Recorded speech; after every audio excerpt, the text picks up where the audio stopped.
Ok, on va s'attaquer à un texte assez particulier, un texte polémique qui tourne pas mal en ce moment sur Internet. Et voilà la phrase clé, c'est vraiment le cœur de tout le raisonnement.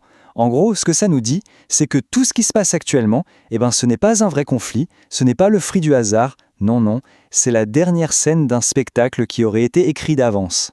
Alors notre but ici, il est simple, on va décortiquer cette vision du monde, voir ce que ce texte affirme exactement. Je le précise bien, on rapporte le contenu, on ne le valide absolument pas.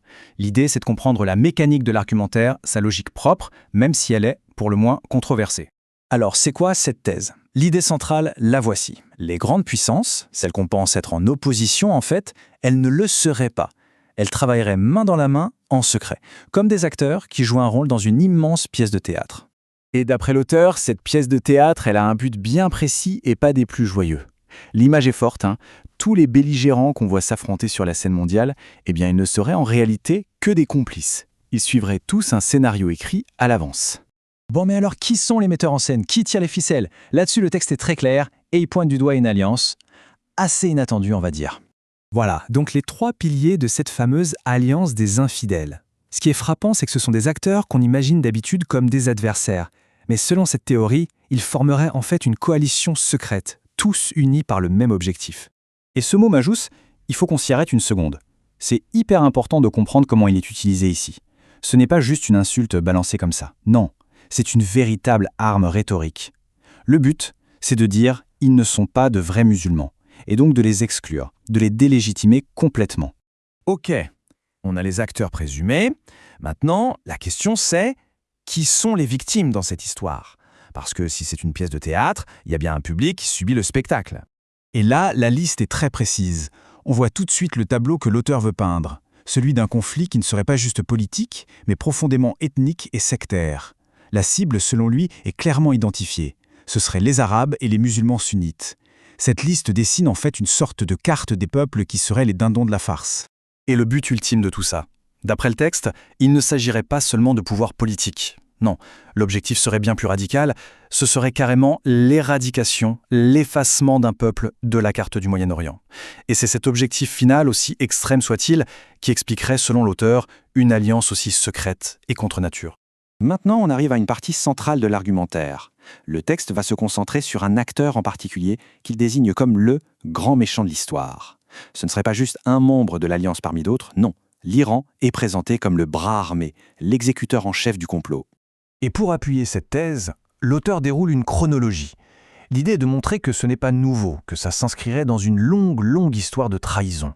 Chaque date, chaque événement est en fait relu, réinterprété, pour devenir une pièce à conviction dans le dossier à charge contre l'Iran. Et les accusations sont extrêmement lourdes. On ne parle pas juste de double jeu. Le texte affirme que l'Iran serait directement responsable de la mort de bien plus de musulmans que les autres ennemis désignés, qu'il saboterait ses voisins et qu'il aurait même collaboré activement à Gaza pour éliminer ses rivaux. C'est vraiment l'accusation d'une trahison totale et d'une participation active à la destruction. Et ça va encore plus loin. L'argument est que par nature, un chiite ne pourrait pas être un citoyen loyal. Pourquoi ? Parce que sa foi, selon le texte, l'autoriserait à nuire aux non-chiites. C'est une façon de dire qu'ils sont une menace de l'intérieur, une sorte de cinquième colonne, peu importe le pays où ils vivent. Et là, attention au langage. C'est cru, c'est violent, les mots sont choisis pour choquer, pour dégoûter. C'est un langage très viscéral, presque animal, qui vise à déshumaniser complètement l'adversaire et ceux qui le soutiennent. L'objectif est clairement de jouer sur l'émotion, pas sur la raison.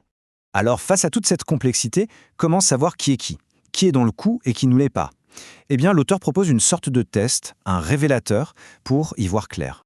Et le résultat de ce test est binaire, il n'y a pas de nuance. D'un côté, il y a le sage, celui qui a tout compris, qui voit le jeu théâtral.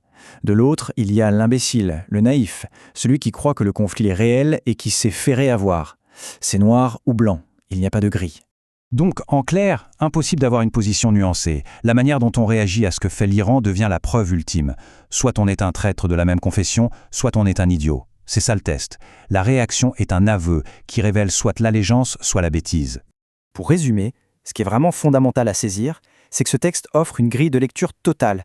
Absolument tout, chaque événement historique ou actuel, est filtré et réinterprété à travers cette seule et unique théorie du complot. C'est une vision du monde où tout est lié, où tout s'explique par cette grande conspiration des infidèles contre les Arabes sunnites. Et ça nous laisse avec une question pour finir. Indépendamment de savoir si tout ça est vrai ou faux, le simple fait que ce genre de récit puisse circuler et trouver un public, ça dit quelque chose. Qu'est-ce que ça révèle sur l'état de la confiance, ou plutôt de la méfiance dans la région, sur les angoisses, sur les fractures profondes, et peut-être aussi sur le besoin de trouver des explications simples à un monde qui paraît chaotique? C'est une question qui mérite d'être posée.